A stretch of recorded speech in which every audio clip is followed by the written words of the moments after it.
Gisèle, sale sorcière, tu dois être punie !» hurle le type en pointant du doigt la fille derrière les barreaux. « C'est toi qui as apporté le poison? Alors essaie de me tuer, ne sois pas égoïste !» s'insurge la blonde, qui s'empare d'une bouteille de liquide rouge. Et dans la même seconde, elle a bu tout le mélange rouge d'un trait, ce qui a horrifié le type. « J'ai entendu dire que tu étais fou, c'est donc vrai ?» Et Gisèle ne l'écoutait même plus. Elle était plus intéressée par le fait que ce poison avait un goût de gâteau aux fraises. « Vous êtes tout de même normal! On m'a dit qu'une goutte de ce poison enverrait n'importe qui en enfer. Pourquoi ça n'a pas marché ?» Le type s'indigna, arrachant la fiole des mains de la jeune blonde. Mais n'ayant goûté qu'une goutte du même breuvage, le type gémit de douleur. Tendant la main vers Gisèle, sur sa dernière expiration, il dit « Comment as-tu fait ça, Gisèle ?» C'est le nom de la méchante du roman « La pomme empoisonnée ». Ce roman, Amanda ne l'a lu que parce que c'était le sien pour les heures supplémentaires. Ce roman parle d'un autre monde où les personnages principaux meurent à la fin. Le personnage secondaire est le méchant. Elle meurt en premier, après avoir été vaincue par le protagoniste. Elle meurt empoisonnée par le tueur, avant d'être pendue. Après le travail, alors qu'Amanda rentrait chez elle, elle eut un accident. En ouvrant les yeux, la jeune fille s'est aperçue qu'elle était dans le corps de la méchante Gisèle. De nombreux assassins sont venus au donjon pour empoisonner la blonde, mais aucun des poisons n'a fonctionné sur elle. Et pourquoi a-t-il décidé d'essayer ce poison sur lui-même ? On dirait que les assassins de ce monde sont très stupides, pensa la jeune fille en regardant un autre cadavre de jeune garçon. Au début, Amanda hésitait à boire tel ou tel poison. Mais avec le temps, elle s'y habitua.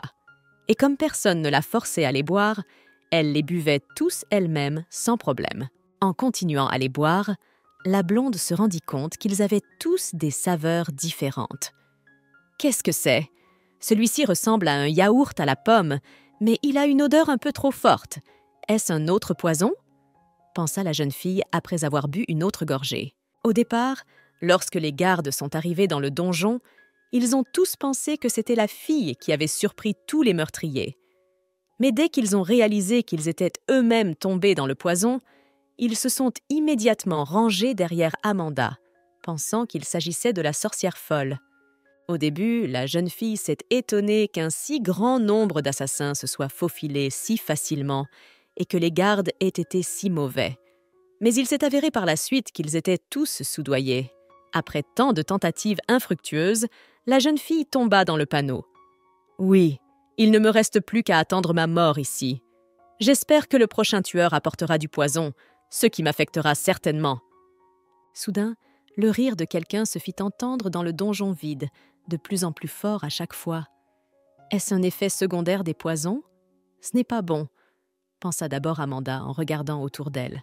Mais au bout d'un moment, un frisson parcourut la jeune fille et une sueur froide coula le long de son corps. « D'où vient ce rire ? Y a-t-il des fantômes ici ?» pensa Amanda en regardant nerveusement dans toutes les directions. Soudain, une silhouette se dessina dans l'obscurité.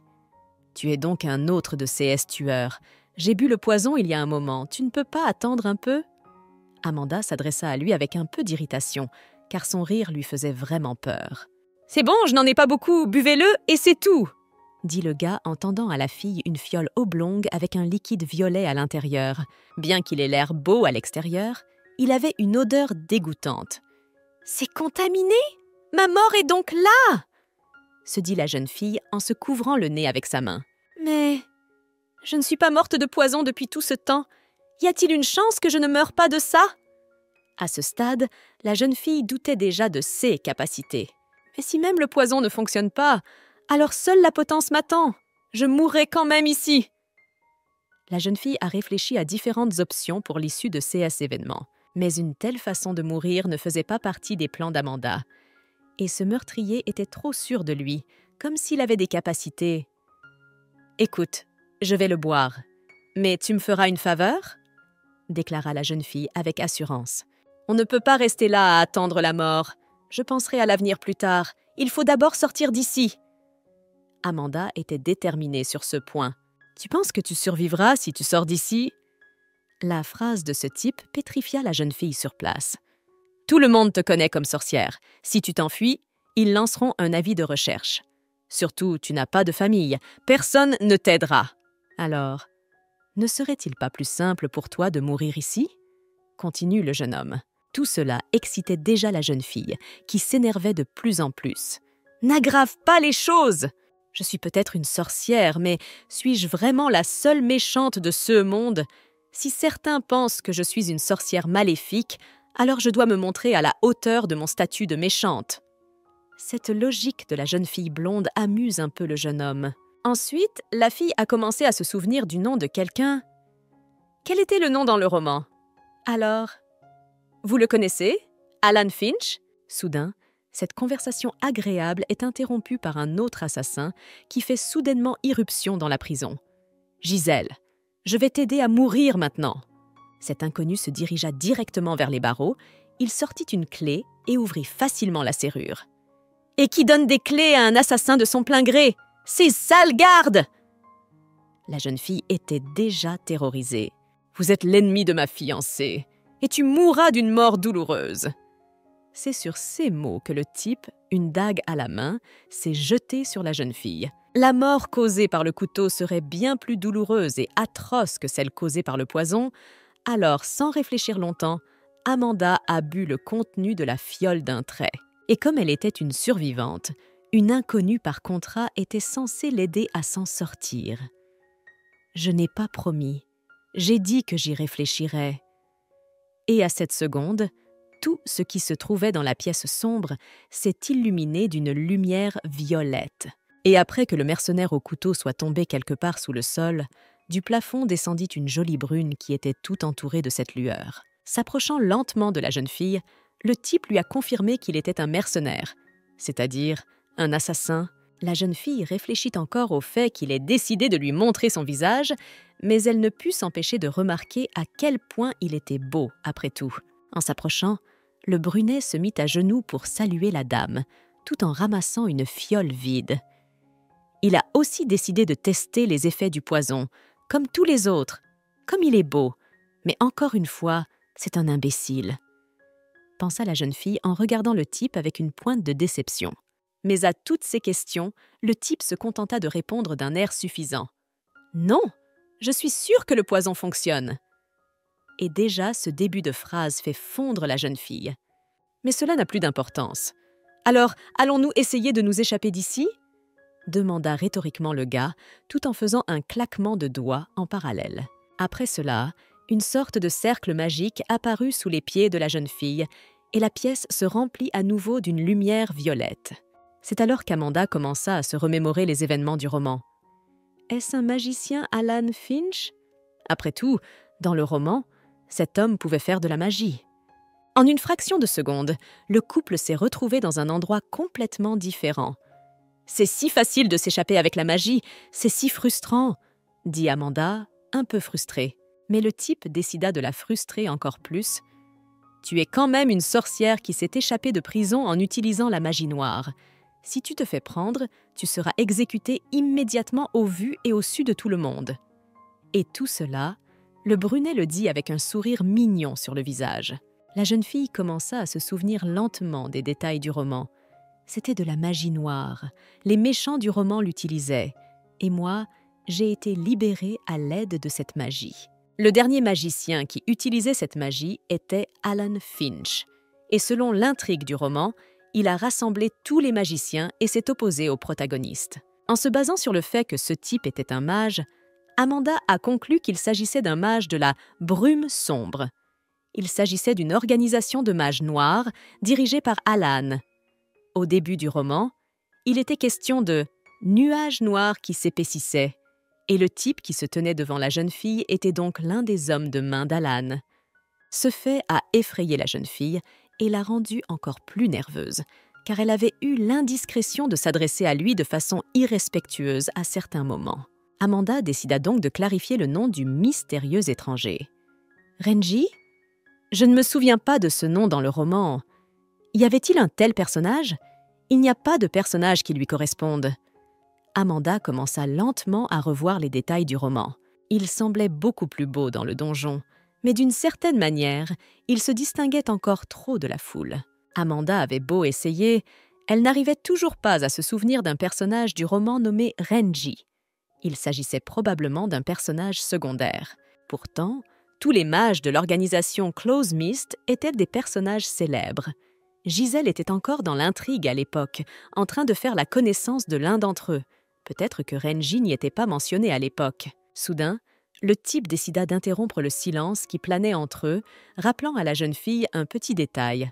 « Il y a une tour non loin de là où tu as été emprisonnée. Tu n'as pas peur qu'ils viennent te chercher bientôt ?» Réalisant sa situation, car laissée seule, la jeune fille serait vite rattrapée. Elle aurait donc plus que jamais besoin de l'aide du jeune magicien. Elle proposa donc instantanément au jeune homme d'aller se promener ensemble. En fait, le jeune homme n'était pas très enthousiaste à l'idée de faire du bénévolat. « Si je t'aide, qu'est-ce que tu me donneras en échange ?» Et puis vinrent les manipulations simples, car le village criait déjà que la sorcière avait disparu. « Tu sais, il vaudrait mieux attendre qu'on mette un prix raisonnable sur ta tête. » commença-t-il à réfléchir. Le garçon se mit à réfléchir. Soudain, la fille poussa un cri. « Des informations! Je peux te donner des informations qui t'aideront à obtenir une promotion. Je connais l'avenir de certaines personnes au sein de l'organisation de la Brume Sombre. » Amanda se souvenait de l'intrigue du roman. On pouvait donc en déduire que CS Futur se déroulait en ce moment même. Par exemple, « Je sais qui sera votre futur chef. » Amanda tenta d'intéresser le jeune homme à sa proposition. Cela le choqua un peu, mais il n'était pas pressé d'accepter. « J'ai bu beaucoup de poison, mais je suis toujours en vie et j'ai un pouvoir magique. » Amanda essayait encore désespérément de convaincre le jeune homme. Une telle excuse fit même rire un peu le jeune homme. « Je n'ai jamais entendu parler de magie à partir de poison. » Enfin, pas de la magie, mais un pouvoir surnaturel, décida le blond à préciser après tout. Mais sentant que les gardes se promenaient déjà, la jeune fille n'en pouvait plus et se mit à crier pour convaincre Renji. « Écoutez-moi, j'ai bu le poison et j'ai obtenu un pouvoir étrange et j'en sais plus que n'importe qui d'autre ici. » Et à la même seconde, un groupe de gardes courut au coin de la rue, fouillant la ville à la recherche de la sorcière en fuite. Le regard du garçon devint très froid. « Gisèle, avant votre interdiction, utilisait une magie interdite, » commença Renji. « J'ai sacrifié une personne qui travaille à mes côtés. La magie noire a ses propres règles, et les règles de chacun sont différentes. » Le type continua son histoire, comme s'il résumait quelque chose de définitif. « Et je suis l'homme qui, à cause de la tromperie de Gisèle, est mort, et je suis venu te chercher pour tester mes pouvoirs sur toi. » Ce disant, le type commença à s'approcher petit à petit de la jeune fille. Il était important pour lui de savoir si Amanda était intéressée par le poison qu'elle avait bu récemment. Arrivé à quelques centimètres du visage de la jeune fille, il lui prit la main et poursuivit sa confession. « Je voulais invoquer un être qui n'était pas de ce monde. Mais les recherches n'étaient pas terminées et je n'osais pas encore prendre beaucoup de risques. » Tout cela commençait à effrayer la jeune fille, car elle n'avait vraiment nulle part où fuir dans cette situation. Et voilà qu'en une fraction de seconde, Amanda se retrouva plaquée contre le mur. Ses mains étaient bloquées dans celles des deux hommes, et sur son visage se lisait l'horreur et l'incompréhension de ce qui allait se passer par la suite. Amanda commença à comprendre ce qu'il disait. « Si tu y réfléchis, j'ai été appelée dans ce monde par Gisèle et Renji. »« Alors, es-tu vraiment équipée d'une telle information ? Réponds-moi, combien de personnes importantes resteront dans le futur ?» La question soudaine du type fit sortir la jeune fille du flot de ses propres pensées.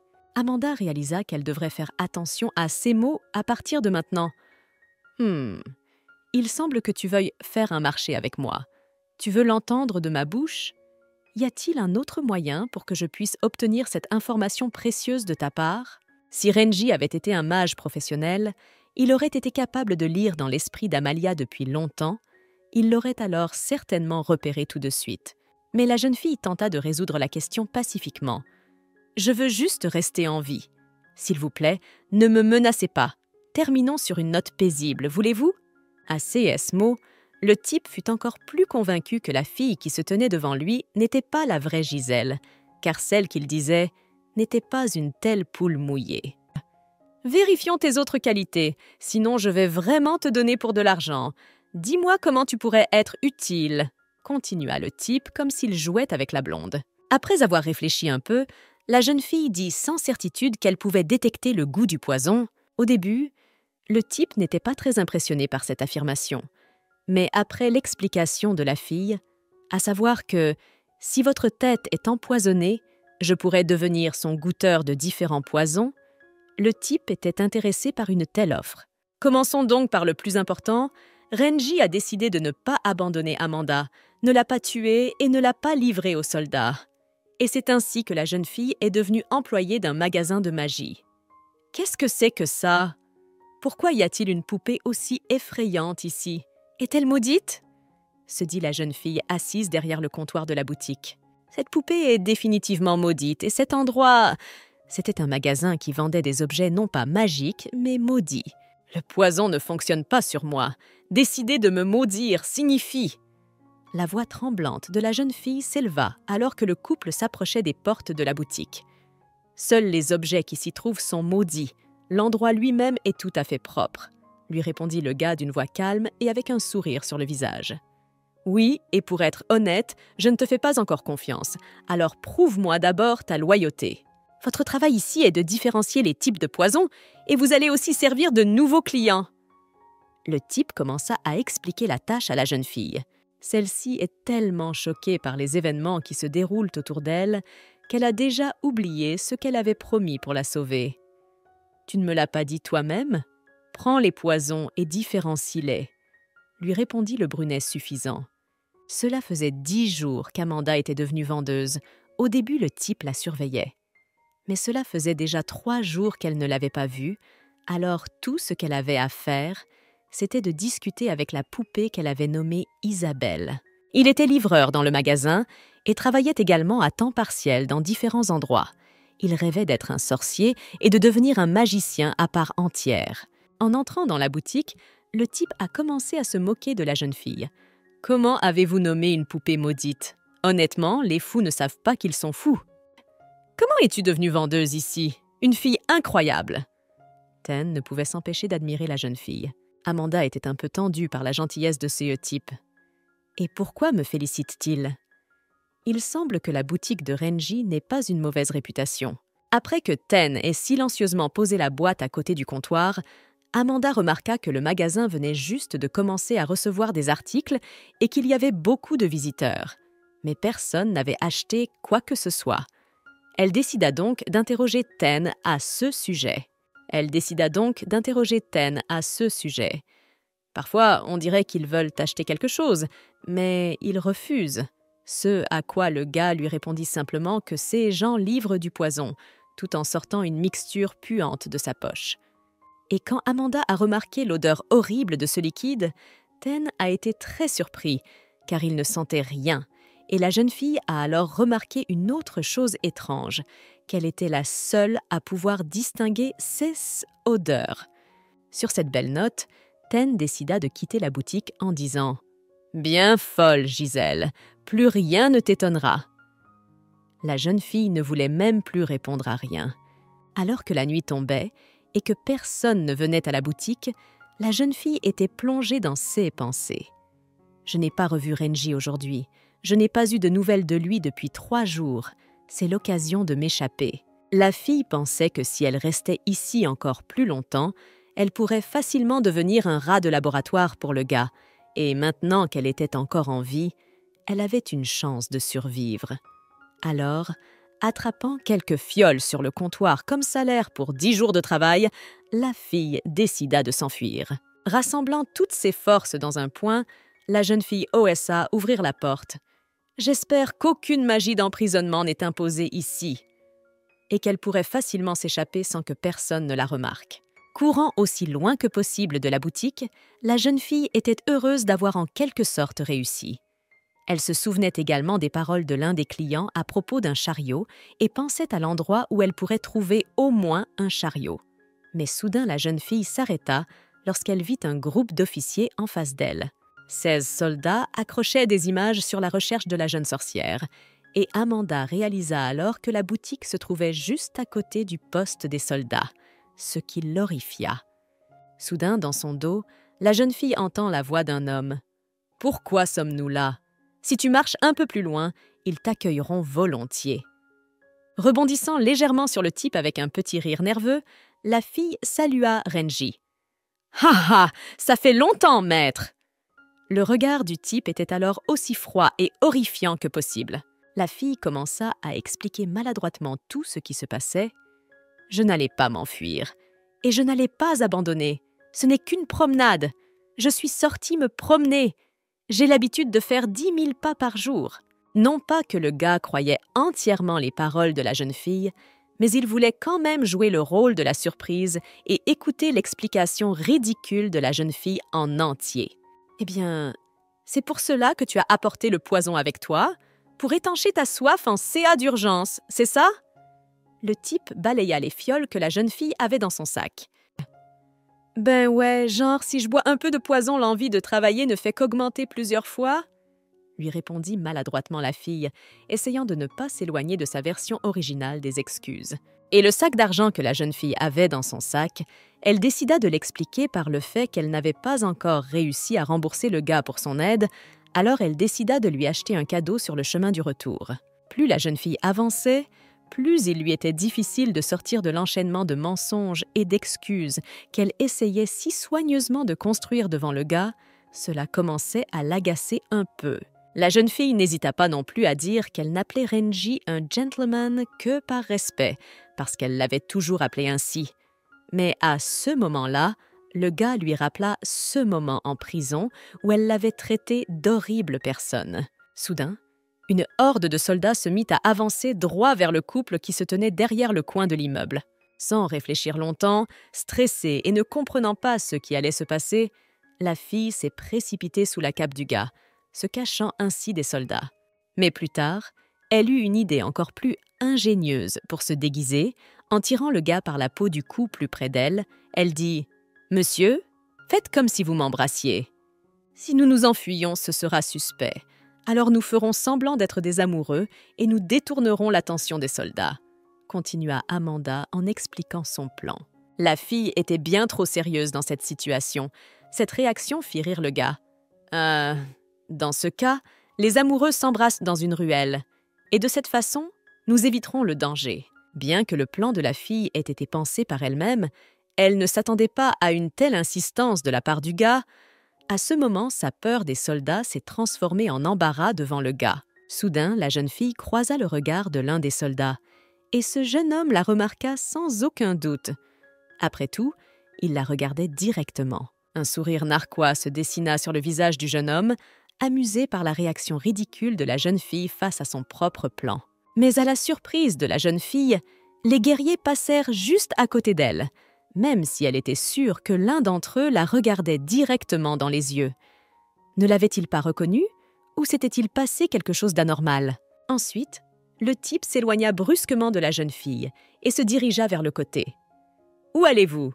Si nous y allons, ils nous verront, c'est sûr. » Amanda commence à s'inquiéter, mais soudain, le type s'arrêta, montrant à la fille une ligne invisible. Jusqu'ici, pour eux, cet endroit ressemble à un mur ordinaire, parce qu'il y a un sort d'illusion ici. Amanda commença alors à se souvenir. Après tout, dans le roman, il est dit que là où la magie a été utilisée, un cercle magique subsiste et que la magie noire laisse des traces sombres. C'est ainsi que les personnages principaux ont traqué Alan Finch, et c'est grâce à cela qu'ils l'ont vaincu.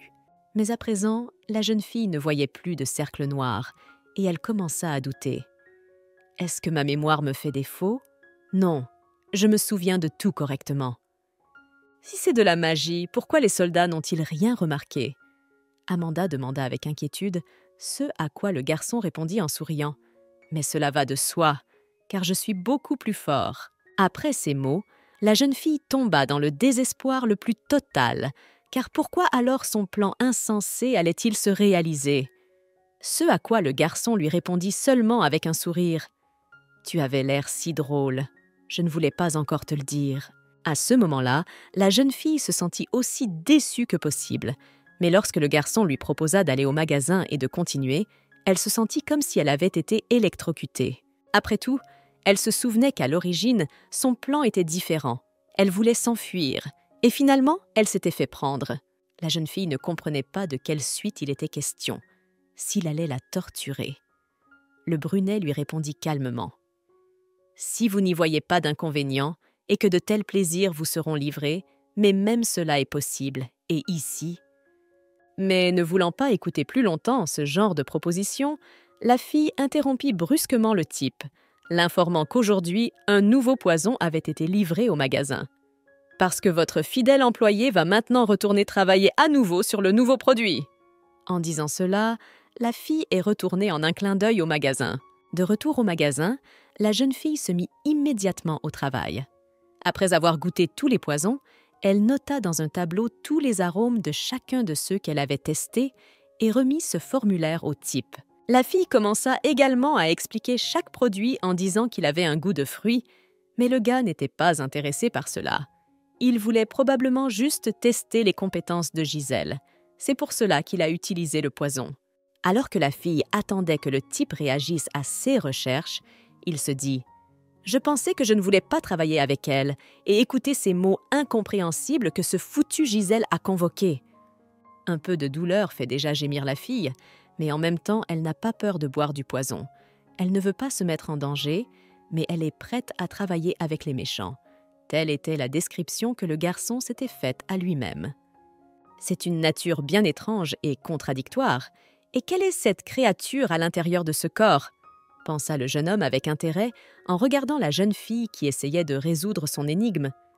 Soudain, il lui pose une question qui la choque. « Quel est ton nom ? Ton vrai nom, tu ne t'es pas encore présenté à moi. » Mais la jeune fille refuse catégoriquement de le faire et se nomme Gisèle, ce qui commence déjà à énerver un peu le gars. Tellement crédible, elle ne va même pas en dire plus sur sa vraie personnalité. Suspicieux. Ses cheveux blonds, ses yeux clairs, ils sont exactement comme ceux de Gisèle. Mais à cause de son caractère et de sa façon de parler, elle est une personne complètement différente. Et la plus grande contradiction se trouve dans ce qu'elle exige des gens. Elle n'essaye même pas de ressembler à la vraie Gisèle. Renji était toujours en train de réfléchir. Essayant tant bien que mal de changer de sujet de conversation, la jeune fille se remit au travail, parlant des rapports sur le poison. Ce à quoi le type lui répondit simplement « Bien reçu, mais je suis déjà conscient de mes capacités en matière de poison. »« Alors, de quoi doutez-vous ? Je suis quelqu'un de tout à fait inoffensif !» s'écria Gisèle, car tout ce qui se passait commençait déjà à l'énerver. Elle ne comprenait pas ce qu'il lui voulait. Alors le type décida de mentionner la récente tentative d'évasion de la jeune blonde. « Eh bien, je ne fais confiance à personne. Surtout que tu as tenté de t'évader récemment. » Il mentionne également l'argent volé au comptoir.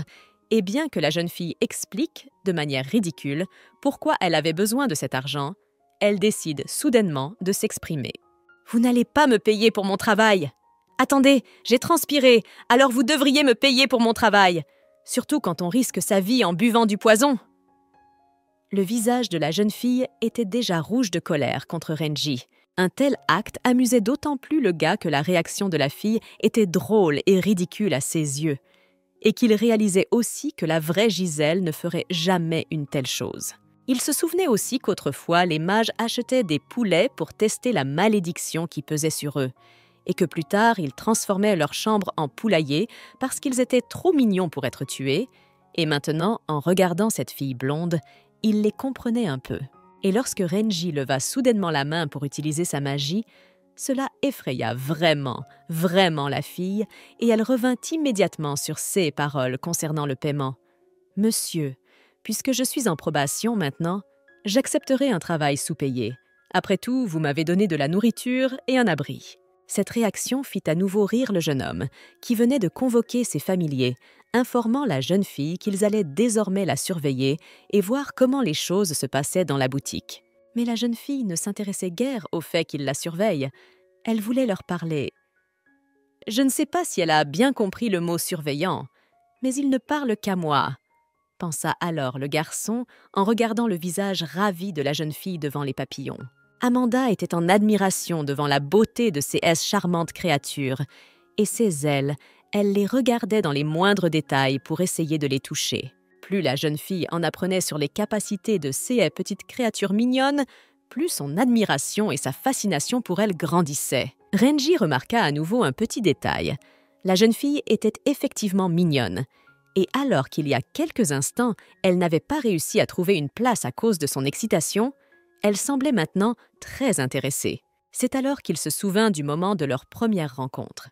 Ce soir-là, la fille avait mentionné une autre de ses capacités. Après tout, elle connaissait l'avenir de personnes importantes, mais de qui connaissait-elle l'avenir? Selon quels critères déterminait-elle les personnes importantes? Le jeune homme s'est donc immédiatement demandé comment elle savait pour Alan, et ce qu'elle savait exactement, il voulait aussi savoir pourquoi elle voulait travailler avec eux. Ce à quoi la jeune fille a répondu « De tous les méchants, c'est lui qui est le plus important. De tous les méchants, c'est le plus fort.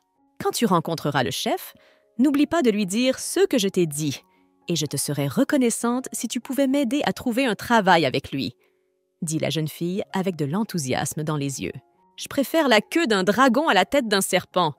Ce serait formidable de travailler pour un homme aussi prestigieux, » dit Amanda, sautant déjà de joie. « Je croyais que tu avais dit que tu pouvais aider à déterminer le poison pour la tête, mais quand même, il n'y a que toi qui distingue les saveurs. Alors comment vas-tu l'aider à trier les poisons? » C'était en général une question logique de la part du gars. « Ah ça... Je goûterai tous les aliments qu'il mangera avant un repas. Goûteur de nourriture, j'imagine que ça fait bizarre. » commença à réfléchir la jeune fille. « Quoi qu'il en soit, pourriez-vous organiser un rendez-vous avec le directeur Alan Finch? » À ce moment-là, les yeux de la jeune fille se sont mis à briller. Elle était si heureuse d'avoir une telle opportunité. Ce à quoi le garçon se contenta de lui répondre avec un visage froid et un sourire ravageur. « Non, je ne peux pas !» Une pointe de jalousie s'éveilla chez le gars. « S'il te donne à manger, tu seras toujours à ses côtés. Tu feras aussi des pauses pour boire du thé et manger des desserts. Et il y aura toujours du temps pour un goûter. Ça veut dire que vous serez ensemble toute la journée. Je suis contre ce genre de choses. Tu t'occuperas aussi de la boutique et le salaire sera à la hauteur de l'emploi !» s'écrie nerveusement le gars et se retourne vers la sortie du magasin. Bien sûr, les mots concernant le salaire ont immédiatement fait voler la poussière dans les yeux de la jeune fille et elle était frénétiquement heureuse d'avoir un revenu. Mais elle a soudainement appelé le gars pour qu'il s'arrête. La fille se précipita brusquement vers le brunet et celui-ci remarqua qu'elle avait changé d'humeur. Est-ce qu'elle prépare quelque chose? Elle se comporte comme une folle. Elle veut se rapprocher d'Alan pour le tuer. Dans ce cas. Et à ce moment-là, la jeune fille s'enflamma. Depuis l'Antiquité, les contrats de travail sont conclus entre un employé et son patron. Et après, la loi sur la discrimination des femmes est apparue. La période d'essai et le salaire nécessitent un terme clair. Sur ces mots, la jeune fille a couru chercher une feuille de papier et un stylo pour tout écrire. Cette situation a beaucoup fait rire le jeune homme, qui s'attendait à tout sauf au pire de sa part, et Amanda voulait juste signer le contrat. « Gisèle, tu es la meilleure chose que j'ai rencontrée dans ma vie », pensa le jeune homme à ce moment-là. Dès que Renji mit en place ses familiers, Amanda commença à le voir moins souvent, et grâce à cela, elle avait plus de temps. Donc parfois, elle arrivait encore à se promener dans certaines ruelles. En général, la jeune fille elle-même n'était pas très opposée à cette traque, car les papillons étaient assez beaux, et en marchant avec eux, elle faisait comprendre au gars qu'elle ne s'enfuirait pas. Aujourd'hui encore, Tan est venu à la boutique et, en entrant, il a salué la jeune fille d'un sourire radieux. « Maintenant, je ne suis plus une employée temporaire, mais une employée en période d'essai. Alors appelez-moi stagiaire Gisèle. » La jeune fille a décidé d'établir immédiatement les limites, ce à quoi le jeune homme a répondu par un sourire en coin. « Waouh, tu es de plus en plus folle chaque jour !» Mais la jeune fille se moquait bien de ce que disait le type. Elle avait un contrat officiel et tout était maintenant clairement défini. À partir de maintenant, Renger ne la livrerait certainement pas aux autorités, ni ne l'utiliserait comme matériel de recherche. Du moins, Amanda voulait-elle vraiment le croire. De plus, ce contrat de travail était la preuve qu'elle survivrait après tout et qu'elle jouissait pour l'instant d'une immunité totale. Aujourd'hui, Ten s'était présenté pour acheter la même poupée qui se trouvait à côté du comptoir, celle à laquelle Amanda avait donné le nom d'Isabella. Prenant la poupée, le garçon n'était pas tout à fait sûr de savoir comment elle fonctionnait. Si je la touche, est-ce que je serai maudit tout de suite ?» La fille sourit gentiment et répondit « Cet endroit ne vend que des objets. L'endroit lui-même n'est pas maudit. » Elle rangea simultanément la poupée dans un sac et le tendit à l'homme. Quand la poupée quitta le magasin, la fille ressentit une sorte de solitude, mais plus tard elle se souvint qu'elle avait maintenant de nouveaux amis. Elle se souvint aussi que le bout des doigts de Renji avait un nuage sombre, la même chose qu'elle avait vue en prison. Mais ils avaient l'air d'avoir des paillettes, et puisque son apparence était si brillante, son pouvoir devait être tout aussi brillant. Les pensées de la jeune fille furent interrompues par un nouvel arrivant qui fit brusquement irruption dans la boutique. Le type commença immédiatement à crier à tue-tête. « Es-tu la sorcière que Renji-san a ramassée ? Réponds-moi! C'est toi qui as poussé le seigneur à te prendre et à t'enfermer dans cette boutique ?» Il était impossible que le type se calme. Ses cris devenaient de plus en plus forts, ce qui effraya un peu la jeune fille. « C'est impossible! Cet endroit était à l'origine le mien. » La fille a alors un peu mal compris tout ce qui se passait, car le type en face d'elle était complètement désespéré. Y avait-il vraiment une personne déjà nommée à ce poste? Et qu'est-ce que cette boutique fait au juste? « Je dois voir le monsieur. Où est-il » demanda le jeune homme. « Le chef fait ce qu'il veut. Il a été très occupé ces derniers temps. Alors laissez vos contacts. Dès qu'il arrivera, il vous contactera tout de suite. » Essayant de résoudre calmement cette situation, Amanda lui répondit « Vous pouvez m'appeler prisonnière évadée si vous voulez. Mais je ne suis pas une kamikaze. Je ne veux pas encore mourir. » Toujours aussi calmement et en maîtrisant ses émotions, la blonde tente de résoudre le conflit. Et puis soudain, Ten fit irruption dans la boutique, expliquant son apparition en disant qu'il avait entendu du bruit et qu'il avait donc immédiatement décidé de rentrer. Lorsqu'il commença à faire un peu sombre dehors, la jeune fille décida de sortir faire un petit tour. Elle était assise dans une ruelle sur laquelle un sort avait été jeté. Ainsi d'ici, elle pouvait observer les gens sans qu'ils ne la voient en retour. La jeune fille n'avait pas l'occasion de se promener dans la ville à cause des images qui étaient accrochées partout dans la ville et qui annonçaient qu'elle était recherchée. Mais elle ne voulait pas non plus être coincée dans un magasin toute la journée. Gisèle était un personnage mineur du roman. Si Amanda restait dans la boutique, elle ne rencontrerait pas les personnages principaux du roman, et Renji ne la présenterait pas à Alan. Donc il était peu probable qu'elle devienne un membre de la sombre organisation. « Est-ce que je peux rester ici en toute sécurité ? Si ce type revient, je demanderai à Renji de trouver une poupée comme Isabelle pour éloigner les impurs. » Telles sont les pensées qui traversent la tête d'Amanda alors qu'elle est assise dans la ruelle. Soudain, les papillons qui la suivaient se mirent à tourbillonner devant son visage d'une manière très étrange. La jeune fille pensa d'abord qu'ils essayaient peut-être de lui dire quelque chose, puis elle eut une idée encore plus ingénieuse. Peut-être était-il en train de s'accoupler. Ce comportement des papillons a rendu la jeune fille très méfiante, si bien qu'elle a dû quitter l'allée et retourner au magasin. « Mais personne ne peut me voir ici! Qu'est-ce qu'il y a ?» De façon inattendue pour elle, en regardant dans la foule, la jeune fille vit les gardes qui se tenaient autour d'une certaine femme noble, et ils regardaient très attentivement dans la ruelle sombre où Amanda se tenait. En réfléchissant un peu, la jeune fille s'est souvenue que dans le roman, il y avait un certain type aux cheveux blonds et aux yeux verts brillants. C'était le chevalier Dylan de Poison Apple. Et si la jeune fille ne change pas sa mémoire, il n'était pas affecté par la magie, parce qu'il voyait à travers tout. Respectivement, en rencontrant son regard, la jeune fille s'est rendue compte qu'il l'avait remarqué. Alors, sans perdre une minute, la jeune fille s'est précipitée dans la boutique, a fermé les portes de la chaîne avec un cadenas et s'est cachée sous le comptoir. Dans l'histoire originale, après l'exécution de Gisèle, Dylan retourne dans son pays. Mais l'histoire n'a pas suivi l'intrigue originale car Amanda s'est échappée de prison. Si Dylan attrape la jeune fille, il la tuera immédiatement et son exécution est alors imminente. La terreur dans les yeux, Amanda se tourna vers les papillons pour appeler Renji immédiatement. Soudain, le grondement à l'extérieur de la porte s'arrêta et la jeune fille parvint à pousser un soupir de soulagement.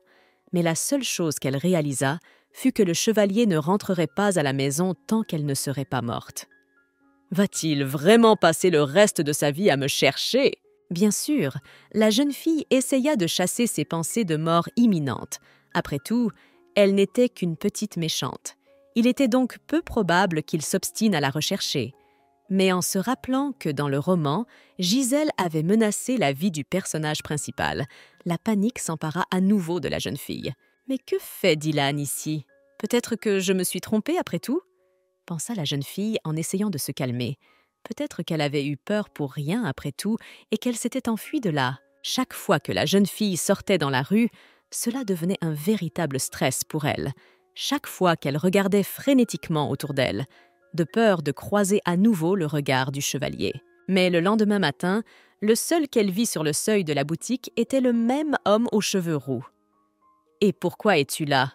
Je vous ai déjà tout dit la dernière fois. J'ai aussi signé un contrat pour travailler dans cette boutique. » La fille s'en prend à lui. « Je m'en suis déjà rendu compte. Je suis ici pour dire quelque chose à Renji-san. Où est-il maintenant ?» demanda le gars. Une telle question déstabilisa la fille, qui ne savait pas elle-même où se trouvait le seigneur. « Cela fait un moment qu'il n'est pas venu au magasin, mais il ne m'a pas oublié puisqu'il m'envoie des provisions. Et d'ailleurs, où est-il ?» se dit la jeune fille en se retournant vers le sac de nourriture autour duquel virevoltent des papillons. En fait, le gars était venu apporter la marchandise, mais comme elle était trop grande, le chariot ne pouvait pas aller jusqu'à la porte du magasin et la jeune fille devait aller la chercher elle-même. Comme la route était bloquée, les marchandises auraient dû être ramassées dès que possible, mais la jeune fille n'avait pas vraiment envie de quitter le magasin. Alors elle a décidé de voir si elle pouvait les porter toute seule. « Je n'ai déjà pas beaucoup de temps. Alors dépêchez-vous, si vous continuez à gagner du temps. Devrais-je dire au Seigneur que vous ne faites pas votre travail correctement ?» dit le jeune homme d'un ton un peu menaçant et agacé. En s'approchant de la charrette, la jeune fille remarqua qu'en effet la charrette se tenait de telle sorte qu'elle bloquait la route et qu'il était même impossible de passer. « Je prends les marchandises ici, tu montes et tu me les remets !» proposa le gars. Mais la fille n'était pas très satisfaite de cet arrangement, car pourquoi montrait-elle à l'intérieur? Elle pensait que le livreur lui-même devait lui remettre la marchandise. Après quoi, une querelle éclata à nouveau entre eux. « Peux-tu le prendre? Et si tu le casses, tu en assumeras la responsabilité ?» lui cria le jeune homme. C'est avec tristesse que la jeune fille décide tout de même de monter dans le chariot. Mais il y avait un grand nombre de boîtes, et elle ne savait même pas laquelle prendre. Alors que la jeune fille tendait frénétiquement la main vers une boîte, elle sentit un froid vif dans son dos et le son perçant d'un poignard qui se trouvait juste à côté de sa tête. À ce moment-là, la jeune fille réalisa tout et fut prise de sueur froide. C'est alors que le jeune homme aux cheveux roux regarda dans le chariot. « Vous devez me payer. N'oublie pas ce que tu m'as promis. » Ce à quoi Dylan répondit. « Puisque vous avez aidé à attraper la méchante, nous allons y réfléchir. » À ce moment-là, la fille était vraiment en colère contre le gars. « Quel sale type! Il m'a vendu !» Après avoir dit cela, le chariot bougea de sa place et tout à l'intérieur commença à tourner à l'envers. « Attendez, il y a un malentendu! Posez l'épée !» Amanda essaya de résoudre la situation d'une manière ou d'une autre. « Non, n'approchez pas! Est-ce que c'est bien d'intimider les gens comme ça ?» dit la jeune fille d'une voix tremblante, en criant, restant dans le collimateur de la balle qui s'approchait de plus en plus d'elle. Mais Dylan est catégorique. « Les gens! Gisèle, tu es innocente? Tu crois vraiment que tu l'es ?» La jeune fille se met alors à inventer un nouveau tas d'excuses. « On m'a souvent dit que je ressemblais à Gisèle, mais il y a eu une erreur. » Elle décide de faire semblant de ne pas comprendre. Mais ça ne marche pas du tout. Le type ne la croit toujours pas et dit plutôt que la magie noire en elle s'est intensifiée. Cela surprit un peu la jeune fille qui ne comprenait pas de quoi il parlait. « De la magie noire? Il est dans son esprit. Quelle essence ses yeux voient-ils? C'est absurde, pensa la jeune fille. Je n'utilise pas la magie noire. Je suis un homme à l'âme légère et je ne connais pas l'homme que vous cherchez. » Amanda essayait toujours d'atteindre Dylan. « Est-ce un effet secondaire des teintures? Ou as-tu été possédé par le diable lui-même? Cela n'a plus d'importance maintenant. Tu vas mourir de toute façon, » dit le type en approchant l'épée encore plus près de la fille. Est-ce qu'il a un dédoublement de personnalité? Il a l'air d'être un protagoniste si gentil et si doux, mais c'est en fait un psychotique. pensa la jeune fille en écoutant tout ce que lui disait cet ennuyeux chevalier. Après s'être un peu calmée, la jeune fille décida de clarifier ce qui l'attendait dans un futur proche, ce à quoi le chevalier lui répondit « Je vais d'abord détruire le diable qui est en toi. » Au début, Amanda ne comprit pas de quelles absurdités il parlait à propos du diable. Mais plus tard, elle se souvint que, dans le roman, il y avait quelque chose de similaire et qu'ils avaient exécuté un magicien qui avait passé un contrat avec le diable. Il avait été brûlé avec de la magie blanche, l'opposé de la magie noire. Cela effraya encore plus la jeune fille, qui cria immédiatement à tout le carrosse « Pas de diable, c'est toi le diable ! Demandez à n'importe qui s'il y a des innocents qui menacent les citoyens. C'est donc le diable qui menace de tuer un innocent !» Un tel aveu de la part de la jeune fille mit le chevalier encore plus en colère, si bien qu'à la même seconde, il saisit sa gorge avec sa main et commença à la serrer fortement. Alors que la jeune fille pouvait à peine respirer, tout le chariot fut rempli d'une sorte de pollen, et les papillons qui planaient au-dessus commencèrent à briller d'une lumière rouge-violette. Le chevalier connaissait bien cette astuce. Il a donc facilement coupé les papillons en petits morceaux, mais lorsqu'il a essayé de s'approcher à nouveau de la jeune fille, un cercle magique inhérent à la magie noire est apparu devant lui. Et au moment où le panache violet de magie projetait les chevaliers hors du chariot, la jeune fille fut un peu effrayée par ce qui se passait. Dans son dos, elle entendit une voix assez familière. « Si tu restes comme ça, tu vas tomber. » Quand elle se retourna, elle vit immédiatement Renji et commença à s'excuser nerveusement. « Non, je n'essayais pas de m'enfuir, et je n'ai pas tué de papillon non plus. » Mais le gars a seulement essayé de la calmer, en disant qu'il sait et comprend tout.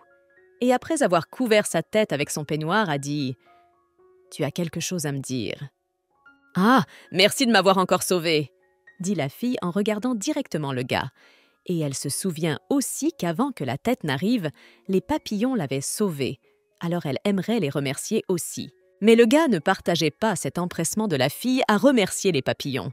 Après tout, ce n'était que ses familiers. Alors les papillons ont fini par m'aider, et pourtant je dois les remercier. Horrible homme, pensa Amanda avec un peu de colère en regardant Renji. Je me rends déjà compte de ce que tu penses en ce moment. Sais-tu à quel point il a été difficile de t'atteindre? Comme s'il lui faisait un reproche, le gars lui dit « Oui, merci d'être venu à moi, je vous suis à nouveau redevable », lui répond la jeune fille, en respectant toutes les règles du manuel de langue coréenne. Alors si les papillons étaient de simples familiers, il s'avère que si vous les coupez avec une épée, ils survivront quand même. La jeune fille gardait encore l'espoir que ces belles créatures lui reviendraient. « Qu'en penses-tu? Je les ai attachés à toi en tant que gardien et tu les as tués !» Il ne laissait jamais l'occasion de se moquer de la jeune fille. Le type lui disait « Et oui, la tête est immédiatement apparue devant moi quand les papillons ont été découpés. Il s'avère qu'il a reçu une sorte de signal de leur part. » C'était le lien qu'Amanda avait fait entre les papillons et Renji, en rassemblant tous les faits. Au début, le garçon ne comprenait pas vraiment l'inquiétude de la jeune fille au sujet de l'homme qui venait presque de l'étrangler. Ce à quoi la jeune fille répondit vivement « Non, c'est un homme maléfique. Lui et sa magie me tueraient certainement. » Ce à quoi le brunet ne remarqua qu'un petit détail. « La façon dont tu parles, c'est comme si tu parlais d'autre chose. J'ai entendu dire que tu étais très inquiète quand Dylan s'est blessé, parce que tu l'aimais beaucoup. » Après ces mots, en regardant le visage du garçon, la fille a remarqué qu'il se moquait à nouveau d'elle, parce qu'il sait qu'elle n'est pas la vraie Gisèle et qu'il continue à dire ces bêtises, comme si c'était fait exprès. Et en effet, dans l'intrigue du roman, il y avait un lien entre Gisèle et Dylan. Elle était amoureuse de lui sans contrepartie, comme si elle était obsédée par l'amour qu'elle lui portait. C'est pourquoi la jeune fille a décidé de jouer le rôle d'une pauvre victime amoureuse. My, ah chérie, je ne peux pas supporter qu'il m'ait attaquée et presque tuée. Quel cauchemar! Cela mit Renji très en colère, et il lui ordonna froidement de le suivre. Et dans la même seconde, un cercle sombre apparut sous ses pieds, et en un instant, ils étaient déjà dans un endroit complètement différent. La magie de ce type était vraiment incroyable. En marchant dans la ville, La jeune fille se demanda si Renji était aussi fort qu'Alan, et qui, dans ce roman, était si fort qu'il pouvait mourir à cause d'un serpent venimeux. De retour derrière le comptoir, la jeune fille décida de se reposer un peu. « Pas le temps de se reposer. Nous devons déplacer la boutique. L'emplacement de la boutique a été révélé !» lui dit froidement Renji en s'attelant à la tâche. La jeune fille remarqua que Renji était sûr que le chevalier était encore en vie. Et logiquement, après tout, le personnage principal ne peut pas mourir comme ça. Il se remettrait probablement et reviendrait pour la jeune fille. Même s'il était gravement blessé, Amanda essaya de se convaincre qu'elle ne se souciait pas de cela. Alors que la fille essayait de mettre toutes les fioles dans des boîtes pour que rien ne se casse et que le transport se fasse en toute sécurité, le gars à côté d'elle a sorti une fiole d'une sorte de « Je vais tout déplacer d'un coup dans un autre endroit !» lui dit Renji d'un ton calme en ouvrant la fiole de liquide rouge. La seule chose qui inquiétait la jeune fille était de savoir si tout cela était sûr, si les bouteilles qu'elle avait si soigneusement empilées allaient se briser. Aussi, sans perdre de temps, la jeune fille décida de dire au gars qu'elle ne s'était pas contentée de suivre son soi-disant amant, mais qu'elle avait en fait été trompée, ou plutôt qu'un gars l'avait trahie. Mais le brunet n'était pas vraiment surpris, car il était déjà au courant grâce à ses familiers. « Tu te demandes ce qu'il est devenu ?» À ce moment-là, la voix du type était glaciale, et le chiffon avec lequel il faisait des marques rouges sur ses mains avait l'air le plus glauque et sinistre possible, ce qui donna des frissons à la jeune fille. Ensuite, le type a soudain fait signe à la fille de s'approcher de lui, en remarquant une certaine marque sur son cou. « Tu as un bleu ici », dit l'homme avec tant de tendresse et d'attention qu'il touche délicatement du bout des doigts le cou fin de la jeune fille. Une telle tendresse et un tel soin dans le regard du gars surprirent un peu la fille. « Ce n'est pas comme si quelqu'un m'avait brûlé. Un bleu. C'est normal. » Amanda lui répond nerveusement en plaisantant. Après que la fille ait commencé à devenir un peu trop émotive et agressive à propos de la personne qu'elle aimait, elle n'aurait pas dû dire cela, mais cet arrangement convenait parfaitement à Renji. Pour que ton cœur ne soit pas brisé par sa blessure, alors ne l'appelle plus chérie, d'accord ? Amanda réalisa alors qu'elle s'était un peu brûlée, car dans le roman, Alan est un personnage mystérieux et les deux personnages principaux n'apprécieraient certainement pas que le méchant ait des sentiments tendres pour son ennemi juré. Même si sa jambe est cassée, il rassemblera des soldats et nous attaquera. Alors nous devons partir d'ici le plus vite possible. Après avoir bougé, vous vous reposerez, dit le brunet, expliquant à la jeune fille la complexité de la situation dans laquelle il se trouvait. La jeune fille ne put s'empêcher de remarquer la tendresse dans son regard ou l'inquiétude lorsqu'il la regardait. « Est-ce qu'il s'inquiète vraiment pour moi ? » « Vous avez terminé ! Si vous avez fini, venez ici !» dit le type en tendant la main à la jeune fille. S'asseyant à côté d'elle, il lui tendit doucement la main pour qu'elle ait moins peur de tout ce qui se passait. « Bon, allons-y !» dit-il alors que la pièce se remplit d'une lueur écarlate. Toutes les choses dans la pièce commencèrent à s'envoler et en un rien de temps, ils se déplacèrent dans la pièce spacieuse. Amanda remarqua également que Renji ne se sentait pas bien. Il était pâle et ce n'était pas elle qui avait besoin de se reposer, mais le gars qui pouvait à peine se tenir sur ses pieds. Il semblait que le brunet avait dépensé beaucoup d'énergie pour se déplacer et maintenant il avait assez de mal. « Il se repose aussi, n'est-ce pas ?» pensa Amanda en entrant dans sa chambre. Cette fois-ci, elle a failli avoir des ennuis. Elle a cru qu'elle allait mourir à un moment donné. Et c'est la première fois qu'elle a eu aussi peur. Elle s'est promis de ne plus se faire avoir et de ne plus se laisser faire. Elle décida qu'à partir de maintenant, elle resterait toujours aux côtés de Renji. Pendant ce temps, au palais, les préparatifs de la chambre battaient leur plein. Alan venait d'arriver pour vérifier le processus. « Si vous continuez comme ça, les soldats ne s'apercevront de rien », dit l'un des sujets. Par ailleurs, son fidèle serviteur, le majordome Badon, s'est approché de M. Alan pour prévenir son maître d'une affaire importante.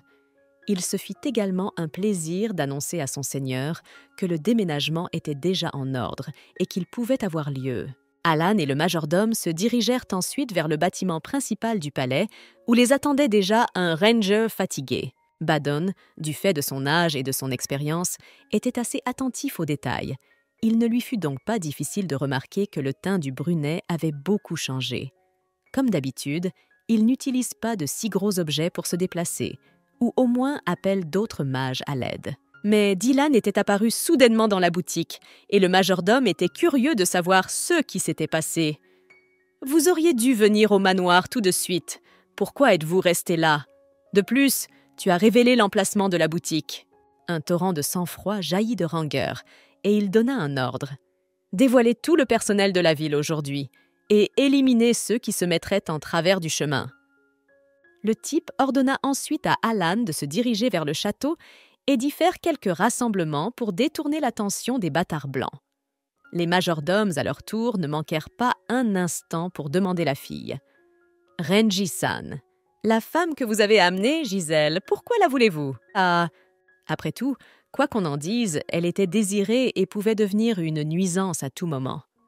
Mais en regardant son reflet dans sa tasse de thé, réalisant tous les risques de sa présence, le gars dit « Elle s'appelle Gisèle la Folle, c'est donc mon employé personnel. » Vers le soir, 2 papillons s'envolèrent dans le palais, avertissant le maître que la jeune fille dormait paisiblement dans sa nouvelle chambre.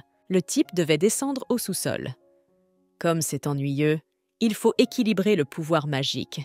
Il faut utiliser le portail pour se déplacer, pensa-t-il en ouvrant parallèlement un nouveau portail. Ce cercle magique conduisit le gars à leur nouvelle boutique. Entrant dans la chambre de la fille, il s'assura personnellement qu'elle allait bien et ordonna aux papillons de garder un œil sur elle jusqu'à ce qu'elle se réveille. En fait, Ranger avait évité le conflit avec Dylan jusqu'à la fin, mais lorsqu'il avait attrapé Gisèle, quelque chose avait mal tourné. « Est-ce vraiment si gênant ?» se dit le type en regardant l'échymose marron qui apparaissait à travers les boucles blondes de la jeune fille endormie. Pendant ce temps, dans l'autre manoir, Dylan essayait de guérir de ses blessures. Il est aidé en cela par Viviana, le personnage principal du roman Pomme empoisonnée. Le jeune homme ne pouvait plus contenir ses émotions de haine. Il a dit avec colère à la jeune fille que la sorcière s'était unie au magicien noir. Viviana était prête à tout pour son bien-aimé, à l'accompagner jusqu'à la brûlure. « As-tu oublié combien de fois tu as failli mourir aux mains de cette sorcière ?» Dylan décida de lui rappeler le danger qu'elle avait encouru lors de ses confrontations avec Gisèle. La jeune fille croyait pieusement qu'ils auraient dû lui donner une chance d'être pardonnée par Dieu, afin qu'elle puisse se purifier et devenir une meilleure personne. « Viviana, il n'y a qu'une seule façon de purifier l'âme d'une personne de la magie noire. Il n'y a pas d'autre moyen que de la détruire complètement avec les flammes de la purification. De plus, que faire si elle t'attaque à nouveau? » Inquiet, Dylan tenta de dissuader la jeune fille de le suivre. « Tu sais à quel point elle est dangereuse. Si tu la prends à la légère, tu risques d'être blessée. Gisèle a perdu sa foi en Dieu depuis longtemps, alors n'utilise pas tes pouvoirs sur une femme comme ça. » L'homme continua à s'inquiéter pour la vie de son amant. « Elle ne vaut pas une goutte de tes regrets. Je vais m'occuper de cette méchante fille, » dit le gars avec assurance, en se pavanant. « D'accord, mais tu dois faire attention, tu ne sais rien de Renji, n'est-ce pas ?» demanda Viviana, inquiète, au type qui s'apprêtait déjà à quitter sa chambre. « Oui, je ne sais rien. Ok, tu le sais vraiment, je ferais mieux d'y retourner, » dit Dylan en quittant la chambre de son amant. Le lendemain, Amanda était prête à se mettre au travail et, debout derrière le comptoir, elle remarqua que les méchants de son roman préféré se tenaient juste devant elle. « Bonjour Gisèle, je m'appelle Simon. Je suis médecin et je fais aussi de la recherche sur les médicaments, » reprit l'un des méchants présents. Mais Amanda savait parfaitement qui il était et d'où il venait. Lorsqu'il était petit, il avait pris le mauvais médicament et cela l'avait empêché de grandir, alors qu'il était déjà un homme âgé. Et si la jeune fille se souvenait bien, il avait fait des expériences sur Viviane. Et dans l'histoire, Dylan lui avait coupé la tête. L'homme derrière lui semblait s'appeler Gilbert. Ce dont Amanda se souvenait, c'est qu'il s'agissait d'un épéiste dont les compétences en magie noire étaient d'un niveau moyen, mais dont les talents d'épéiste étaient d'un niveau très élevé. Et la fille derrière lui était le bras droit d'Alan Finch, qui n'était pas inférieur à Baydon. Dans le roman, elle était la seule nécromancienne et sorcière de l'organisation. Tout cela semblait irréel à Amanda. Mais soudain, La jeune fille se rendit compte que la boutique était toujours fermée, et comment diable avait-il réussi à entrer ici sans autorisation? « C'est donc vrai que vous avez été embauché? Je suis Baden, le propriétaire de ce bâtiment. » L'homme plus âgé n'avait pas besoin de se présenter, car la jeune fille savait déjà parfaitement qui se tenait devant elle. « Vous êtes encore stagiaire? Votre période d'essai est d'1 mois, n'est-ce pas? » Amanda était très surprise de la perspicacité de Baden et de la façon dont il connaissait sa période d'essai. Et puis, la jeune fille s'est rendue compte que tout cela était dû à Renger. « Je retire tous mes remerciements pour mon sauvetage. » Amanda était très stressée par le fait que tout le monde la prenait pour une folle, et elle entendait encore aujourd'hui des phrases telles que « Quand j'en ai entendu parler, j'ai cru que ce n'était qu'une rumeur, mais maintenant je suis enfin convaincue. » Oui, comme si elle avait pris de la drogue. Mais personne n'écoute les explications de la jeune fille.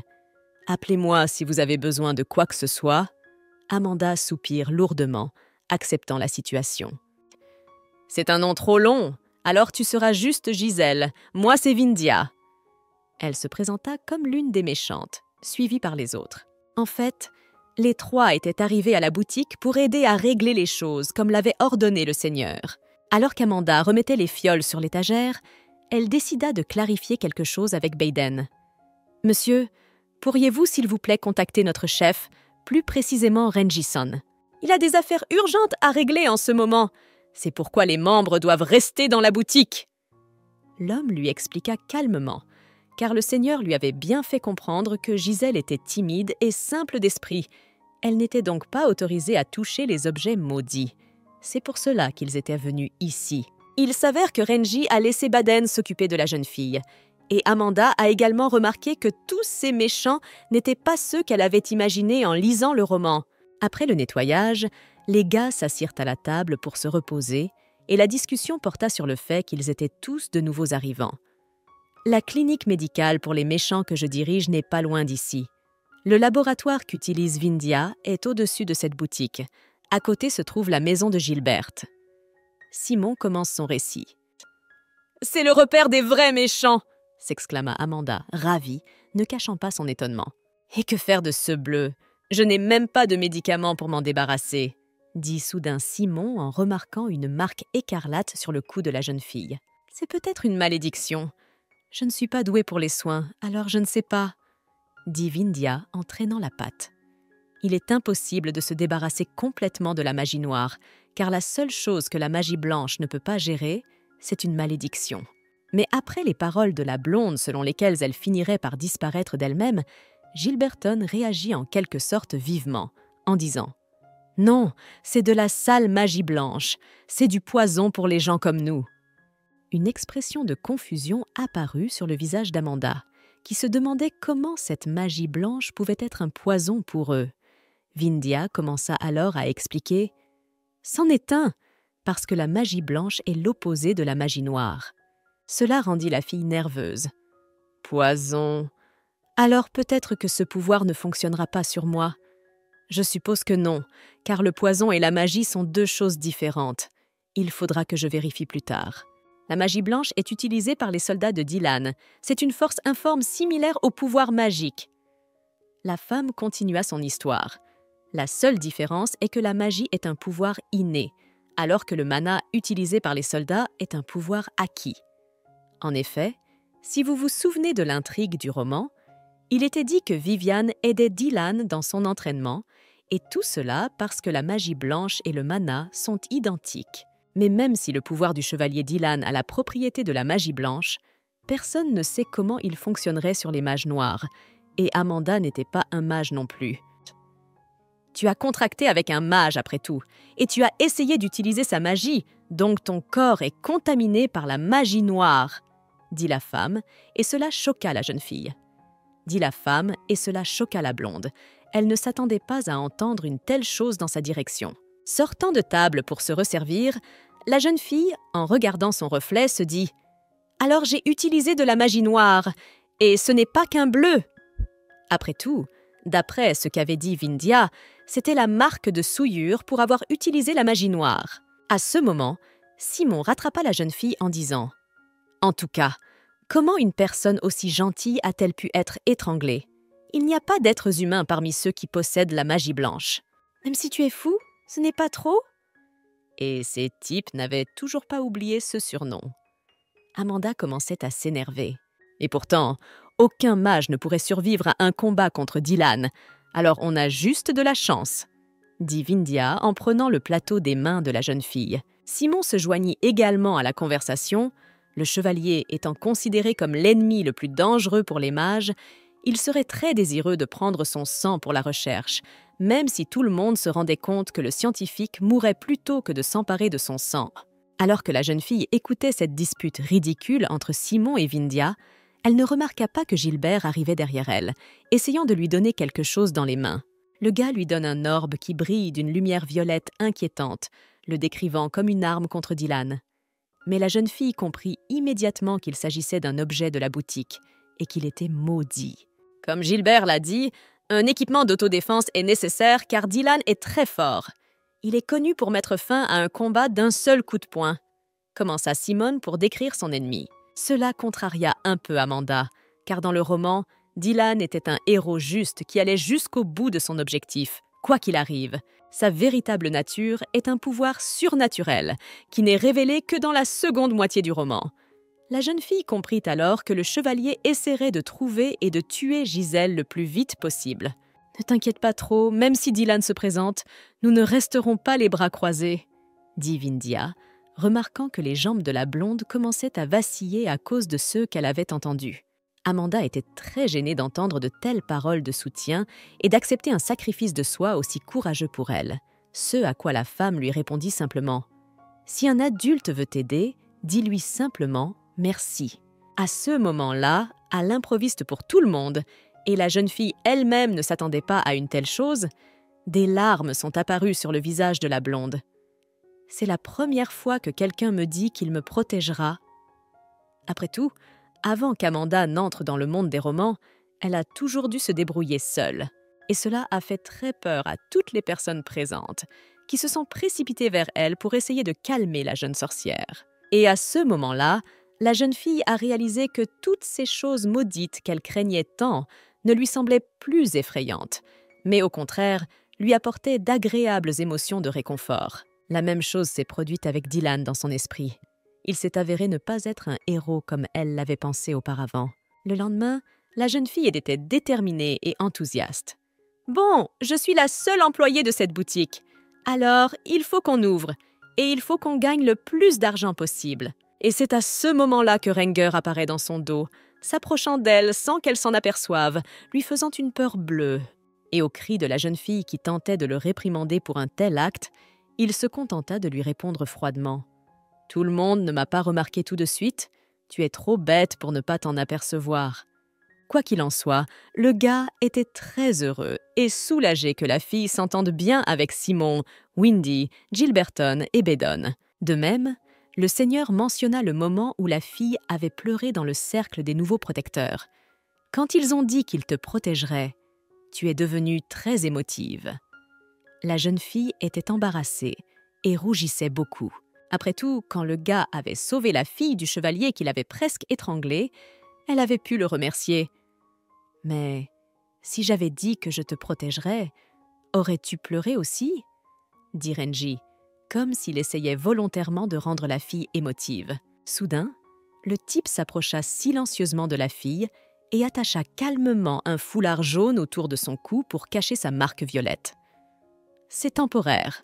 La prochaine fois, j'apporterai quelque chose d'autre, » dit le type en regardant la blonde dans les yeux.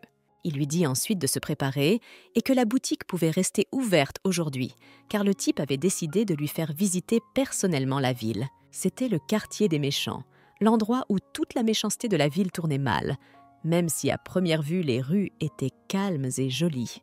En fait, les ruelles étaient très animées, avec un grand nombre d'échoppes et de boutiques qui s'alignaient le long du périmètre. Et l'endroit le plus fréquenté était un magasin de fruits frais. Chaque jour, un grand nombre de personnes venaient y déguster des fruits juteux. La jeune fille a également compris que ce magasin était au centre de tous les événements. Le type a également dit qu'il y avait parfois des vendeurs devant leur comptoir avec différentes friandises. « Si vous voulez acheter quelque chose, vous pouvez sortir et l'acheter. » Après ces mots, La jeune fille était au paradis. Mais soudain, la jeune fille se souvient de la raison de son déménagement et décide de demander « Est-ce qu'on peut se promener ici si facilement et sans souci ?» Le brunet lui répond calmement que tout va bien. Après tout, ils sont assez loin de la capitale. D'après la description du roman, ce quartier était réservé aux méchants et eux seuls y avaient accès. En vivant ici, il faut garder à l'esprit qu'il y a beaucoup de criminels. Et toute personne prise en flagrant délit sera bannie. Alors les gens d'ici ne font pas vraiment attention aux autres. Après avoir dit cela au gars, la fille en conclut que cette zone était probablement le quartier général d'Alan Finch San. Toutes ces spéculations étaient comme si elles stressaient déjà un peu le gars, et en même temps commençaient à l'ennuyer. Réponds honnêtement, que sais-tu d'Alan Finch? Le type décida de poser la question directement à Amanda. Eh bien, autant que j'en sais sur l'organisation, je connais aussi un peu le futur, mais je ne connais pas son identité. Commence à répondre maladroitement la jeune fille, qui se souvient seulement qu'il y a un homme aux cheveux argentés dans le roman. En fait, la jeune fille ne pouvait pas être heureuse d'une telle liberté, car elle n'avait pas besoin de se cacher nulle part, et elle pouvait se déplacer tranquillement dans les belles rues de la ville. Et soudain, au détour d'une rue, le jeune homme saisit brusquement la jeune fille et la tire un peu en arrière, lui évitant ainsi de heurter une calèche qui passait à toute allure. Après tout, dans cette ville, les règles ne sont pas les mêmes. Si vous êtes renversé par une voiture, c'est vous qui êtes entièrement responsable. Il est facile de faire des histoires dans cette ville, ce qui signifie que si vous commettez un crime discrètement, personne ne le saura. C'est pourquoi le garçon a dit à la fille de prendre Gilberton comme compagnon chaque fois qu'elle sortait, parce qu'il pouvait facilement mettre la fille à l'abri du danger dans cette ville. La naïveté de la jeune fille amusait beaucoup le garçon. « Gilberton, un réparateur comme toi qui reçoit des ordres du chef, si tu me demandes de te protéger ?»« Je le ferai », expliqua Renger à la blonde sans cacher son sourire.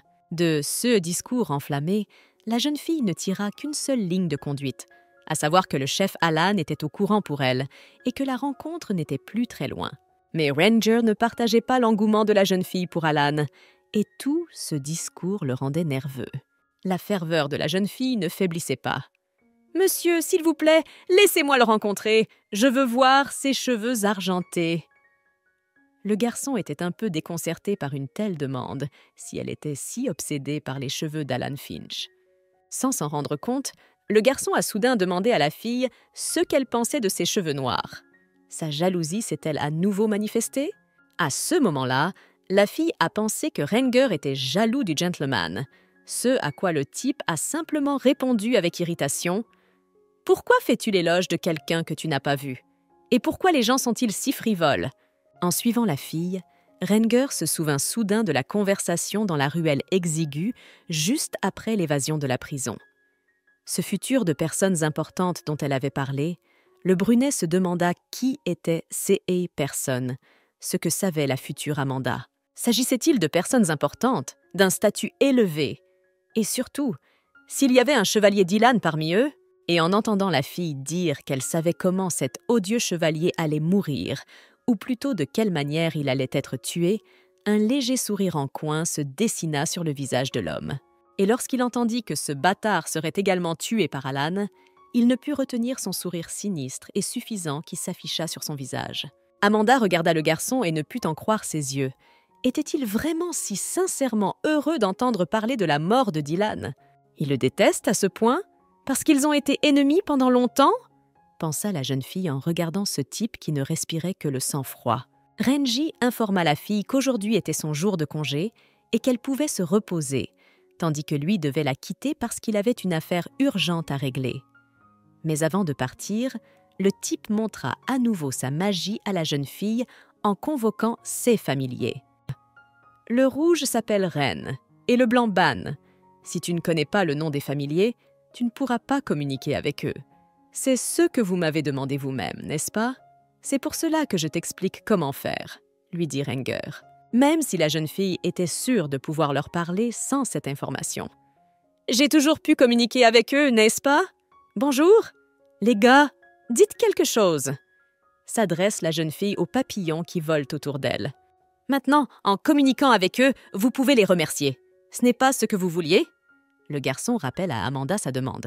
Assise derrière le comptoir, la jeune fille essayait de digérer toutes les informations qu'elle avait apprises au cours de la visite. « Alan a donc chargé Gilberton de me garder.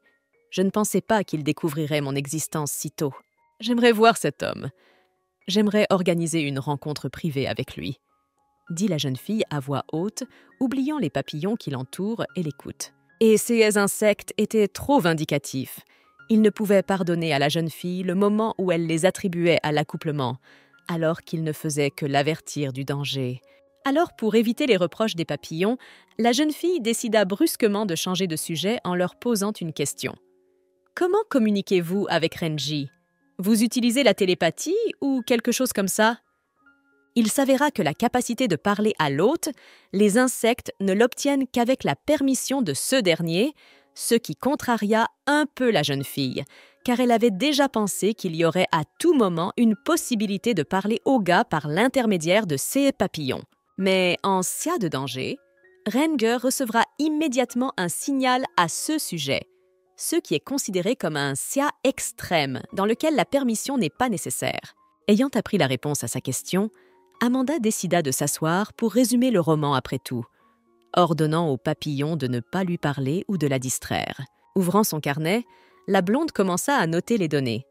Giselle, la dernière méchante de la première partie du roman, apparaît déjà dans la deuxième partie sous les traits du magicien Alan Finch. Viviana n'apparaît elle aussi que dans la deuxième partie. Alan rassemble tous les magiciens proches et tente d'exposer tout le pays à la magie noire, tout en voulant montrer toute sa puissance, ce qui était l'histoire originale. Dans l'ensemble, La pomme empoisonnée est un roman où l'accent n'est plus mis sur les personnages eux-mêmes, mais sur leurs émotions. Amanda n'était pas tout à fait sûre de ce que les mages avaient fait à l'époque, mais elle se souvenait parfaitement que Viviana avait été maudite et qu'elle était pratiquement en train de mourir. Oui, et la malédiction pour laquelle Giselle avait risqué sa vie était encore floue pour Amanda. Mais alors, pourquoi Giselle a-t-elle appelé Amanda dans ce monde? La fille détestait Viviana. Est-ce que tout s'est mal passé à partir de ce moment-là dans l'histoire originale? Il s'avère que le personnage principal n'est pas maudit, mais au contraire en bonne santé et beaucoup plus fort que dans l'histoire originale. Le côté obscur sera-t-il vaincu? Et la mort d'Amanda est inévitable dans un tel CA. Mais après tout, si l'on met fin à cette malédiction, la jeune fille peut encore mourir. Vindia est entrée dans la boutique juste à ce moment-là, et lorsqu'elle a entendu parler de la malédiction, elle a immédiatement proposé son aide. Remarquant que la blonde était en train d'écrire soigneusement quelque chose, la femme lui dit « Vous étudiez? Je peux vous enseigner quelques techniques, mais je n'ai jamais eu d'élève. » Et après ces mots, Ten fit brusquement irruption dans la boutique, les larmes aux yeux. La façon dont Vindia appela fut entendue tout au long de la rue. La femme se contenta de répondre froidement au type. « Le magasin a récemment déménagé ici, alors pourquoi avons-nous besoin d'un coursier ici ?» Ce à quoi le gars s'est montré encore plus désespéré. « Je suis livreur et le seul apprenti de Vindia !» Bien que la femme ait ensuite clamé haut et fort qu'elle ne prenait pas d'apprenti et qu'elle n'avait aucunement l'intention de le faire, Ten était si bruyant, comme un enfant immature, que la fille dut pousser le couple hors de la boutique pour ne pas effrayer les clients potentiels et pour réduire les décibels au mètre carré qui pressaient les tympans de la blonde. Seule la jeune fille s'est assise derrière le comptoir pour profiter du silence, alors que la sonnette retentissait à nouveau et que de nouveaux visiteurs entraient. En fait, Renger observait la scène depuis longtemps, à l'aide de ses papillons. Il pensait que la jeune fille, pendant son jour de congé, se reposerait bien, car dans l'ancienne boutique, elle se promenait souvent dans les ruelles pour se reposer. Mais maintenant, au contraire, elle travaillait encore plus dur, ne quittant pas le comptoir d'une minute. Cette boutique avait plus de week-ends que la précédente, donc elle s'ennuyait apparemment avec eux. Renger était alors en train d'interroger un espion capturé. Il était trop bruyant, ce qui commençait à beaucoup énerver le jeune homme. « Alan, je vais lui arracher la langue !» dit l'un des mages de la cour, « ou je lui coupe la tête !» reprit un autre qui se tenait à proximité. Bien qu'Alan ait donné le feu vert au guerrier pour toutes ses suggestions, il fut très surpris lorsque Renger sortit du coin et montra de l'intérêt pour l'espion, disant qu'il aimerait le prendre pour lui-même. L'apparition soudaine d'un seigneur n'était pas du goût de tout le monde, mais Alan n'avait pas d'autre choix que de fournir cet espion à Ranger et de laisser partir les guerriers de la cour. Ce prisonnier était déjà trop dur et impoli avec Ranger. Il s'était juré de ne plus dire un mot, mais le jeune homme n'en était nullement gêné. « Tu n'as pas besoin de dire quoi que ce soit, mais ne meurs pas tout de suite !» Ce disant, Ranger le bâillonna avec un chiffon, dressa une barrière et s'assit en face du captif. Et la première chose que Ranger posa fut une question sur la couleur des cheveux. « Pour avoir des cheveux argentés, quelle puissance dois-je utiliser ?» Alan ne s'attendait certainement pas à une telle question de la part du gentleman laiteux, surtout dans une telle situation avec un espion captif assis en face d'eux. « Eh bien, je suis un peu surpris par votre question. Voulez-vous changer de couleur de cheveux ?» Toussant un peu sous l'effet de la surprise, Alan s'interposa. Mais lorsque l'homme décida d'aborder le sujet avec le prisonnier, qui semblait sur le point de lâcher ses sabots, Ranger se contenta de lui répondre rudement. « Est-ce que c'est l'inverse pour moi maintenant ?» Alan ne comprenait pas ce dont rêvait le jeune seigneur. Il n'avait jamais aimé les cheveux argentés. Pourquoi ces questions si soudaines ? « Vos cheveux argentés sont-ils si beaux et si brillants ?» En répétant cette question d'Amanda, le jeune homme rougit et se sentit gentiment embarrassé. Alan n'aurait jamais pu prédire ce qui se passait dans l'esprit de cet homme en ce moment. Pourquoi penserait-il soudainement à la beauté des cheveux argentés qu'il avait toujours détestés ? Même si l'homme ne comprenait pas grand-chose, il décida tout de même d'avertir le jeune homme. « Si tu utilises ta magie de la mauvaise façon, tu risques d'avoir des problèmes. » Même si le garçon connaissait les limites de ses pouvoirs, une chose restait un mystère pour Alan. « J'ai été très surpris quand vous avez déménagé le magasin, même si le nouveau quartier est sûr, c'était très risqué de votre part. » Tout cela à cause des employés de cette boutique, car plus que cela, Dylan avait réussi à marquer le coup de Gisèle avec son mana, et pour éviter qu'il ne retrouve la jeune fille, il valait mieux la cacher dans ce quartier particulier. Et même si le stigmate pouvait s'effacer avec le temps, il ne pouvait pas être effacé par la simple force. Tout ce que Ranger pouvait faire, c'était attendre qu'il disparaisse de lui-même. Quoi qu'il en soit, va au magasin après le travail. Tu as un admirateur très coloré. Le type dit cela en serrant les dents, essayant d'accepter ce fait d'une manière ou d'une autre. Alan comprit tout de suite de qui il s'agissait, car les rumeurs allaient bon train. « Je vais bientôt la promouvoir au rang d'officier de contact. Elle a travaillé dur là-bas, » dit le type avec fierté, comme s'il se vantait de son employé. Et Alan Finch avait déjà entendu parler de cette Gisèle, même s'il ne l'avait pas vue sur le site. Mais quoi qu'on en dise, la fille que tout le monde prenait pour la vraie Gisèle était très différente de l'original. Et ce n'est pas étonnant, car aucun d'entre eux ne connaissait sa vraie Gisèle. Dans ce monde, seul Ranger connaissait l'insistante sorcière nommée Gisèle. Il était le seul à pouvoir la distinguer d'emblée. Après s'être mis d'accord sur le bon et l'agréable, il était temps pour Ranger de passer au sale boulot. « Ah, c'est vrai, il faut en finir vite !» dit Guy en se rapprochant de plus en plus de l'espion captif qui tremblait de peur. Le type décida de vérifier la tête du gars et de le relâcher par la suite. Cette décision du gentleman déconcerta un peu Alan. Ce à quoi Ranger continua.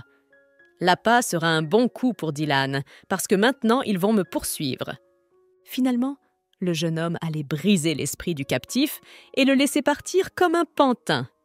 Il s'amusait d'ailleurs à voir si le bâtard blanc s'en apercevrait. Pour passer aux choses sérieuses, le jeune homme était également curieux de voir si la très plausible Viviana s'ennuyait de lui. Le magasin était calme et paisible. Amanda semblait même s'ennuyer. Soudain, la jeune fille a remarqué que la poussière noire était remplacée par de la poussière rouge. En regardant de plus près, elle remarqua que les papillons qui muaient dans l'air soufflaient de la poussière empoisonnée qui pouvait nuire à Ten, qui comme un petit enfant gémissait dans la tente de Vindia. La jeune fille se mit immédiatement à crier sur les petits insectes, soulignant leur erreur et leur irresponsabilité face à leurs propres actions. Elle fit donc scandaleusement voler les papillons pour qu'ils aillent dormir ailleurs, là où ils ne feraient de mal à personne. Elle n'oublia pas non plus de gronder Ten, qui avait déjà franchi toutes les limites du permis par son comportement puéril, car à cause de son inattention, il pouvait facilement mourir. Et alors qu'elle comptait s'occuper elle-même de ces vilains insectes, Ranger apparut dans la boutique, et son attitude était très inquiétante pour la jeune fille. Elle ressentait un sentiment de froideur et d'agressivité de sa part, même s'il essayait de lui sourire.